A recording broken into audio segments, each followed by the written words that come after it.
কটূক্তি করবে, ও মুসলমান, তারা কখনোই সঠিক থাকতে পারবে না, তারা কখনোই ধ্বংস থেকে রক্ষা পাইতে পারবে না। ও মুসলমান, মুসলমান যদি হয়ে থাকো, খাঁটি মুসলমান যদি হয়ে থাকো, তাহলে তোমার দায়িত্ব কর্তব্য হলো যারা আখেরি নবীকে নিয়ে, আমার রাসূলকে নিয়ে কটূক্তি করবে, আমার রাসূলের বিরুদ্ধে যাবে, আমার রাসূলের সম্মানে আঘাত করবে, ও মুসলমান, তোমার দায়িত্ব হলো তার ঘর থেকে, তার দেহ থেকে আল্লাহকে আলাদা করে দেওয়া। اللهم صل على محمد وعلى آل محمد كما صليت على إبراهيم وعلى آل إبراهيم إنك حميد مجيد اللهم بارك على محمد وعلى آل محمد كما باركت على إبراهيم وعلى آل إبراهيم إنك حميد مجيد الحمد لله আল্লাহ পাকের দরবারে লাখ কোটি শুকরিয়া যে আল্লাহ রাব্বুল আলামিন আমাদেরকে আল্লাহ তাআলার একটি দ্বীনি মজলিস, একটি দ্বীনি মাহফিল আল্লাহ তাআলা আমাদেরকে গড়ার মতো তৌফিক দান করেছেন। এই জন্য আমরা সকলে দিল থেকে শুকরিয়া আদায় করি, বলি আলহামদুলিল্লাহ। আল্লাহ রাব্বুল আলামিন ওই সমস্ত বান্দাদের দ্বারাই দ্বীনি কাজ করান যে সমস্ত বান্দাদেরকে আল্লাহ তাআলা মুহাব্বত করেন, ভালোবাসেন। আল্লাহ তাআলার কাছে যারা প্রিয়, আল্লাহ তাআলার কাছে যারা মুহাব্বতের বান্দা, তাদের দ্বারাই আল্লাহ তাআলা দ্বীনি কাজ করান। তো এই কথার ধারা আমরা এটাই বুঝতে পারি যে আমাদের এলাকাবাসীকে আল্লাহ তাআলা অত্যন্ত মুহাব্বত করেন, বলেন আলহামদুলিল্লাহ। আল্লাহ তাআলা অত্যন্ত মুহাব্বত করেন বিদায় আজকে এত সুন্দর একটা দ্বীনি কাজ, একটা দ্বীনি মাহফিল আঞ্জাম দেওয়ার তৌফিক আল্লাহ তাআলা আমাদেরকে দিয়েছেন। সুবহানাল্লাহ। এটা আল্লাহ তাআলা এই জন্য দিয়েছেন, আল্লাহ তাআলা আমাদেরকে মুহাব্বত করেন, ভালোবাসেন। এজন্য আল্লাহ রাব্বুল আলামিন শুধু এইটাই দেন নাই, আল্লাহ তাআলা আমাদেরকে কেমন মুহাব্বত করেন। আল্লাহ রাব্বুল আলামিন আমাদেরকে ভালোবাসার কারণে, মুহাব্বত করার কারণে আল্লাহ তাআলা আখেরি নবী হযরত মুহাম্মদ মুস্তাফা সাল্লাল্লাহু আলাইহি ওয়াসাল্লামকে আমাদের নবী হিসেবে পাঠিয়েছেন। বলেন আল্লাহু আকবার। আল্লাহ তাআলা আমাদের নবী হিসেবে পাঠিয়েছেন। আল্লাহ রাব্বুল আলামিন কোরআনে কারীমের মধ্যে ঘোষণা দিয়েছেন, আল্লাহ রাব্বুল আলামিন বলেন ওয়া মা আরসালনাকা ইল্লা রাহমাতাল লিল আলামিন। আল্লাহ রাব্বুল আলামিন বলেন ও নবী, ও আমার দোস্ত, আমি তোমাকে দুনিয়াতে পাঠাইলাম, আমি তোমাকে বিশ্ববাসীর কাছে পাঠিয়েছি, এমনি এমনি পাঠাই নাই। তোমাকে আমি বিশ্ববাসীর জন্য রহমত বরকত স্বরূপ পাঠিয়েছি। আল্লাহ রাব্বুল আলামিন বলেন যে ও নবী, তোমাকে বিশ্ববাসীর জন্য রহমত স্বরূপ আমি পাঠিয়েছি। সুবহানাল্লাহ। আল্লাহ রাব্বুল আলামিন শুধু আমাদের জন্য, মুসলমানের জন্য আল্লাহ তাআলা বিশ্ববাসীর জন্য, এই বিশ্বের মুসলমানের জন্য আল্লাহ তাআলা নবীকে রহমত স্বরূপ, বরকত স্বরূপ পাঠান নাই। আল্লাহ রাব্বুল আলামিন 18,000 মাখলুকাত সৃষ্টি করেছেন। আল্লাহ তাআলা যত মাখলুকাত সৃষ্টি করেছেন, আল্লাহ তাআলা যত মানুষ সৃষ্টি করেছেন, সমস্ত মানুষের জন্য, সমস্ত মাখলুকাতের জন্য আল্লাহ রাব্বুল আলামিন আমাদের নবী হযরত মুহাম্মদ মুস্তাফা সাল্লাল্লাহু আলাইহি ওয়াসাল্লামকে রহমত স্বরূপ পাঠিয়েছেন। সুবহানাল্লাহ। এই জন্যই তো দেখা যায় আমরা নামাজ পড়ি, এরপর আল্লাহ তাআলা আমাদেরকে খাবার দিতেছে। অনেকে নামাজ পড়ে না, আল্লাহ তাআলা খাবার দিতেছে, না দেয় না? আমরা মুসলমান, আমাদেরকে আল্লাহ তাআলা খাবার দিতেছে। আমরা মুসলমান, আল্লাহ তাআলা আমাদেরকে চলার শক্তি দিয়েছে। হিন্দু, বৌদ্ধ, খ্রিস্টান, চতুষ্পদ জন্তু, হিংস্র ভাগ, শিয়াল, সিংহ, এই সমস্ত যত জাতি আছে, যত প্রাণী আছে, সমস্ত প্রাণীকেই তো আল্লাহ তাআলা চলার শক্তি দিয়েছে, না দেয় নাই? সমস্ত প্রাণীকে, তারা তো নামাজ পড়ে না, তাদেরকে আল্লাহ তাআলা চলার শক্তি দিয়েছে। হিন্দু নামাজ পড়ে না, বৌদ্ধ নামাজ পড়ে না, খ্রিস্টান নামাজ পড়ে না, আল্লাহর হুকুম মানে না, এরপরেও আল্লাহ রাব্বুল আলামিন তাদেরকে খাবার দিতেছেন। দিতেছেন কিনা? আল্লাহ রাব্বুল আলামিন খাবার দিতেছেন। এটা এই জন্যই দিচ্ছেন যে আখেরি নবীকে আল্লাহ তাআলা এই বিশ্ববাসীর জন্য রহমত স্বরূপ পাঠিয়েছেন। এই জন্য মুসলমান আখিরে নবীর পথ ধরে চলো, আখিরে নবীর সুন্নতের উপরে চলো, আখিরে নবীর হাদিসের উপরে চলো, তাহলে ধন্য হয়ে যাবা। এজন্যই কবি বলেন, ধন্য আমি ধন্য শুধু তোমার জন্য, তুমি ছাড়া আর কে আছে আমার,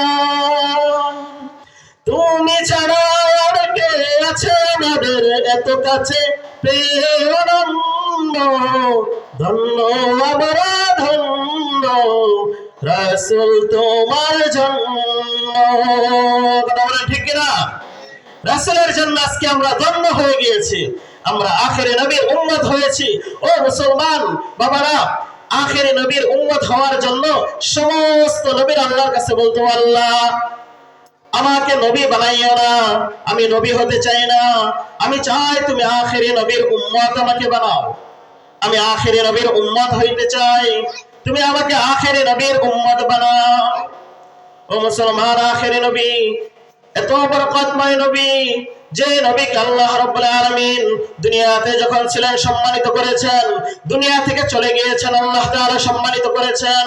শুধু তাই নয়, যখন আখিরাতের ময়দান, কিয়ামতের ময়দান, মাঠ কায়েম হয়ে যাবে, তখন আল্লাহ রাব্বুল আলামিন আখিরে নবীকে সম্মানিত করবেন, মর্যাদাবান করবেন। সুবহানাল্লাহ। আল্লাহ তাআলা সম্মান মর্যাদা আখিরে নবীকে দিয়েছেন, এত সম্মান দিয়েছেন, যখন দুনিয়াতে ছিলেন তখনও সম্মান পেয়েছেন, দুনিয়া থেকে চলে গেছেন সম্মান পাচ্ছেন, এবং কি আখিরে ময়দান যখন কায়েম হবে তখনও সম্মান পাবে। আল্লাহু আকবার। এমন নবীর উম্মত আমরা হয়েছি, আমরা খুশি না বেজার?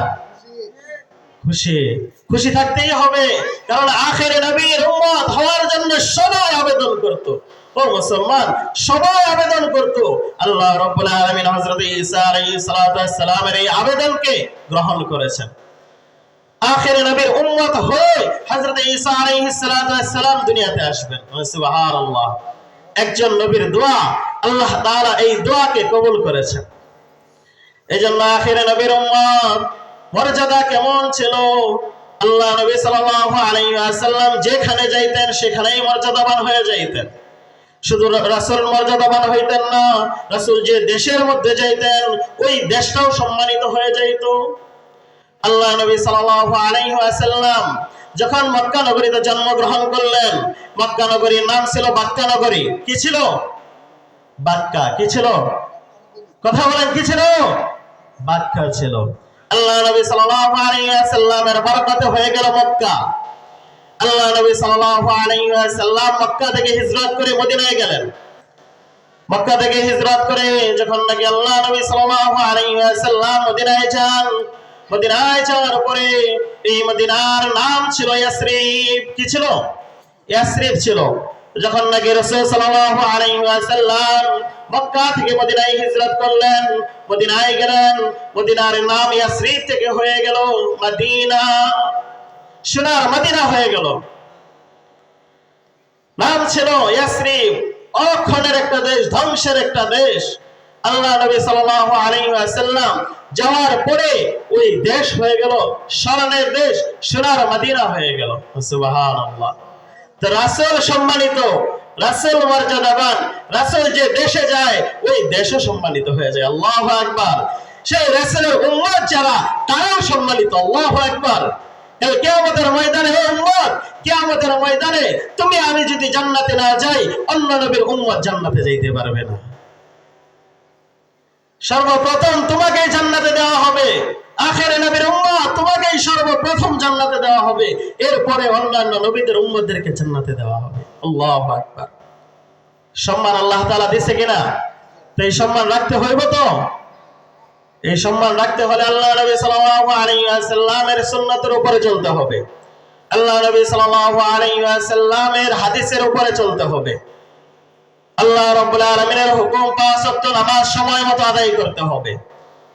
নামাজ পড়ি না, রাসূলের সুন্নতের উপরেও চলি না, রাসূলের হাদিসকেও মানি না, তাহলে আপনি আমি দাবিও করতে পারবো না, আপনি আমি নিজেকে ধন্যও মনে করতে পারবো না। এই জন্য নিজে ধন্য হইতে হলে আল্লাহ নবী সাল্লাল্লাহু আলাইহি ওয়াসাল্লামের সুন্নতের উপরে চলতে হবে। রাসূলের সুন্নাতকে মানতে হবে। ও মুসলমান, কেমন সম্মানিত ছিলেন আমার রাসূল। রাসূল সাল্লাল্লাহু আলাইহি ওয়াসাল্লাম যখন মদিনায় গেলেন, রাসূল সাল্লাল্লাহু আলাইহি ওয়াসাল্লাম মদিনায় থাকার সময় আল্লাহ নবী সাল্লাল্লাহু আলাইহি ওয়াসাল্লামকে এক মুনাফিক আব্দুল্লাহ ইবনে উমার, মুনাফিক আল্লাহ নবী সাল্লাল্লাহু আলাইহি ওয়াসাল্লামকে কসম করে বললেন যে আল্লাহর কসম, মুহাম্মদ সম্মানিত না। বলেন নাউজুবিল্লাহ। কি বলে? যে মুহাম্মদ সম্মানিত না, মুহাম্মাদের কোনো বরকত নাই, মুহাম্মদ মিথ্যা বলে। নাউজুবিল্লাহ। যখন নাকি এই কথা বললেন, আল্লাহ নবী সাল্লাল্লাহু আলাইহি ওয়াসাল্লামের এই সম্মানকে অসম্মান বলে দাবি করলেন। আল্লাহ নবী সাল্লাল্লাহু আলাইহি ওয়াসাল্লামের সম্মানকে অসম্মান বলে ঘোষণা করে দিলেন। মুসলমান বাবাজিরা আমার, ঠিক তখন তারই সন্তান আব্দুল্লাহ ইবনে উমায়ের সন্তান, যার নাম ছিল আব্দুল্লাহ, যখন নাকি এই কথা শুনলো যে আল্লাহ নবী সাল্লাল্লাহু আলাইহি ওয়াসাল্লামকে নিজের পিতা অসম্মানিত করতেছে, অসম্মানিত বলতেছে, সাথে সাথে তরবারি হাতে নিলেন। তরবারি হাতে নিয়ে ঘোষণা করে দিলেন, ও আমার পিতা, তুমি ওই পর্যন্ত মদিনায় প্রবেশ করতে পারবা না, মদিনার মধ্যে আসতে পারবা না, যেই পর্যন্ত না তুমি তোমার জবান দিয়ে বলো মুহাম্মদ রাসূলুল্লাহ একজন সম্মানিত ব্যক্তি। যে পর্যন্ত তুমি নিজের জবান দিয়ে এই কথা না বলবা যে মুহাম্মদ হলো সম্মানিত, মুহাম্মদ হলো বরকতময়, মুহাম্মদ যা বলে সব সত্য কথা, মুহাম্মদ কখনো মিথ্যা কথা বলে না, মুহাম্মদ মিথ্যা প্রচার করে না, এটা যদি তুমি দাবি করতে পারো, এটা তোমার জবান দিয়ে যদি তুমি স্বীকার করতে পারো, অন্তর দিয়ে যদি বিশ্বাস করতে পারো, ও আমার পিতা, তাহলে তুমি শুনো, তোমাকে আমি মদিনার ভিতরে ঢুকতে দিব। আর যদি তুমি স্বীকার না করো, বিশ্বাস না করো, মুহাম্মদকে না মানো, মুহাম্মদকে সম্মানিত বলে দাবি না করো, তাহলে আমার তরবারি আর তোমার গলা কথা বলবে। কথা বলে ঠিক কিনা? তো যারা মুহাম্মদের বিরুদ্ধে যাবে, আখিরে নবীর বিরুদ্ধে যাবে, আখিরে নবীকে নিয়ে কটূক্তি করবে, ও মুসলমান, তারা কখনোই সঠিক থাকতে পারবে না, তারা কখনোই ধ্বংস থেকে রক্ষা পাইতে পারবে না।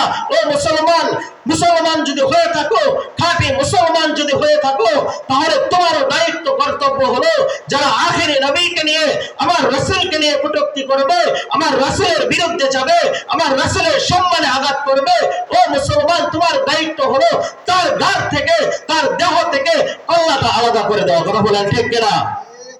আলাদা করে দিতে হবে। রাসূলের সম্মান বজায় রাখতে হবে, রাসূলের সম্মান টিকিয়ে রাখতে হবে। ও মুসলমান, আল্লাহ নবী সাল্লাল্লাহু আলাইহি ওয়াসাল্লামের যখন সন্তান জন্মগ্রহণ করলো, আল্লাহ নবী সাল্লাল্লাহু আলাইহি ওয়াসাল্লামের ছেলেরা যখন দুনিয়াতে আসলো, একজন একজন করে দুনিয়াতে আসছে, আবার দুনিয়া থেকে চলে গেছে, কম বয়সে, অল্প বয়সে চলে গেছে। আল্লাহ নবী সাল্লাল্লাহু আলাইহি ওয়াসাল্লামের 3 জন ছেলে ছিল, হাদিসের মধ্যে আসছে 3 জন বা 4 জন ছেলে ছিল। আল্লাহ নবী সাল্লাল্লাহু আলাইহি ওয়াসাল্লামের সন্তানরা অল্প বয়সে, কম বয়সে দুনিয়া থেকে চলে গেছে। তো যখন নাকি আল্লাহ নবী সাল্লাল্লাহু আলাইহি ওয়াসাল্লামের সন্তানরা অল্প বয়সে দুনিয়া থেকে চলে যায়, সমস্ত কাফেররা আল্লাহ নবী সাল্লাল্লাহু আলাইহি ওয়াসাল্লামকে দেখে টিটকারি মারে, বলে যে ও মুহাম্মদ, তোমার বংশধারা টিকিয়ে রাখার জন্য, তোমার সম্মানকে টিকিয়ে রাখার জন্য, তোমার সম্মানকে টিকিয়ে রাখার জন্য, তোমার নামকে উচ্চারিত করার জন্য, তোমার নামকে সারা বিশ্বে ছড়িয়ে দেওয়ার জন্য কেউ থাকলো না, কেউ নাই। আল্লাহ নবী সাল্লাল্লাহু আলাইহি ওয়াসাল্লামকে এটা বলে টিটকারি মারত,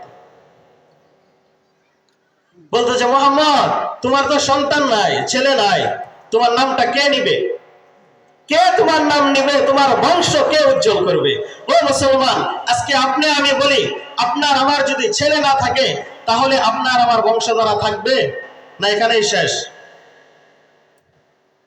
বাবার পরে ছেলে, ছেলের পরে নাতি, তাদের দ্বারাই তো বংশ পরম্পরা টিকে থাকবে নাকি?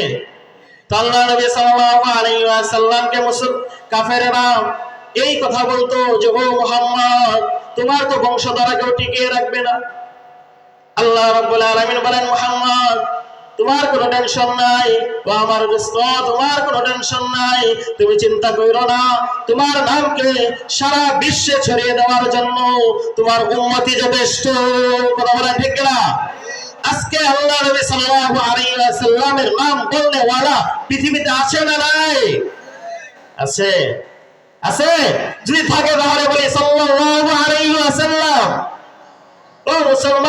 নিজের বাবার নাম যদি সারাদিনে একবারও না নেয়, নিজের মার নাম যদি মুসলমান একবারও না নেয়, কিন্তু রাসূল সাল্লাল্লাহু আলাইহি ওয়াসাল্লামের নাম সারাদিনে কতবার জেনে এটার কোনো হিসাব নাই। কথা বলা ঠিক কিনা? তাই কিনা? আল্লাহ নবী সাল্লাল্লাহু আলাইহি ওয়াসাল্লামের নাম নেওয়ার মানুষের অভাব নাই। আল্লাহ তাআলা দেখায়া দিয়েছেন যে রাসূলের সম্মান কতটুকু, রাসূলের মর্যাদা কেমন। ও মুসলমান, আল্লাহ নবী সাল্লাল্লাহু আলাইহি ওয়াসাল্লাম যখন নাকি দুনিয়াতে আসেন, আল্লাহ নবী সাল্লাল্লাহু আলাইহি ওয়াসাল্লাম দুনিয়াতে আসার পূর্বে দুনিয়াটা এমন ছিল, ইসলামের উপরে চলতো না মানুষ, অন্যায় রাহাজানি ডাকাতির মধ্যে থাকতো, সন্তান মার সাথে জিনা করতো, নাউজুবিল্লাহ বলবেন না, ভাই বোনের সাথে জিনা করতো, বলে নাউজুবিল্লাহ। সন্তান মার সাথে জিনা করতো, ভাই বোনের সাথে জিনা করতো, ভাই ভাইকে হত্যা করতো, সন্তান বাবাকে হত্যা করতো, বাবা সন্তানকে হত্যা করতো। সবচাইতে দুঃখজনক যে ঘটনা ছিল সেটা হলো নিজের জীবিত কন্যাকে জীবিত অবস্থায় বাবা দাফন করে দিত। নাউজুবিল্লাহ। আল্লাহ নবী সাল্লাল্লাহু আলাইহি ওয়াসাল্লাম যখন নাকি দুনিয়াতে আসেন, আল্লাহ নবী সাল্লাল্লাহু আলাইহি ওয়াসাল্লাম দুনিয়াতে আসার সাথে সাথে আল্লাহ নবী সাল্লাল্লাহু আলাইহি ওয়াসাল্লাম যে বছরে দুনিয়াতে আসেন, সেই বছরে আল্লাহ নবী সাল্লাল্লাহু আলাইহি ওয়াসাল্লাম দুনিয়াতে আসার সময় শুধু আল্লাহ নবী সাল্লাল্লাহু আলাইহি ওয়াসাল্লামের জন্মের মুজিজা দেখানোর জন্য, জন্মের বরকত দেখানোর জন্য, রাসূলের সম্মান দেখানোর জন্য আল্লাহ রাব্বুল আলামিন ওই বছর দুনিয়াতে কোনো কন্যা সন্তান দেন নাই। কি দেন নাই? কন্যা সন্তান দেন নাই। কারণ যদি কন্যা সন্তান জন্মগ্রহণ করে তাহলে মুসলমান কি করবে? জীবিত দাফন করে দিবে। কারণ তারা এটাকে ধ্বংস মনে করত, তারা এটাকে মনে করত যে এটা একটা বিপদ, একটা আপদ, এটাকে যত তাড়াতাড়ি দূর করা যায়। ও মুসলমান, আল্লাহ তাআলা এত সম্মান দিয়েছেন, এত সম্মান দিয়েছেন। রাসূল সাল্লাল্লাহু আলাইহি ওয়াসাল্লাম আসার কারণে শুধু উম্মত মুসলমান পুরুষরাই দামি হয় নাই, আল্লাহ তাআলা নারীদেরকেও দামি করে দিয়েছেন। সুবহানাল্লাহ। রাসূলের প্রত্যেকটা উম্মতকে আল্লাহ তাআলা দামি করে দিয়েছেন। সুবহানাল্লাহ। আল্লাহ তাআলা দামি করে দিয়েছেন। কেমন দামি করে দিয়েছেন? ও মুসলমান, আল্লাহ নবী সাল্লাল্লাহু আলাইহি ওয়াসাল্লাম দুনিয়াতে আসার পরে, আল্লাহ নবী সাল্লাল্লাহু আলাইহি ওয়াসাল্লাম যখন দুনিয়াতে আসলেন, আসার পরে এই কন্যাকে জীবিত দাফন করা এটা আল্লাহ নবী সাল্লাল্লাহু আলাইহি ওয়াসাল্লাম দূর করে দিয়েছেন। কারণ কন্যা সন্তান হলো রহমত। কন্যা সন্তান কি? মুসলমান, আজকে দেখা যায় কেউ ঘরে যদি দুইটা মেয়ে হয়ে যায়, কয় 3 নাম্বারটা ছেলে লাগবো। 4টা যদি মেয়ে হয়ে যায়, কয় 5 নাম্বারটা ছেলে লাগবো। 5 নাম্বার যদি মেয়ে হয়ে যায়, 6 নাম্বার ছেলে লাগবো। কয় কিনা? বিবিরে কয়া দেয়, বিবি সাহেবা, যদি এইবার একটা যদি ছেলে না হয়, তোমার ঠিকানা আর আমার বাড়ির নাই, গাট্টি গুছকা গুছাও, বাপের বাড়ি চলে যাও। কথা বলেন ঠিক কিনা? বলে কিনা এই কথা? ও মুসলমান, আমরা তো না জেনে না বুঝে এই কথা বলে ফেলি। এক ব্যক্তি ছিল, একে একে 6টা কন্যা সন্তান জন্ম হয়েছে।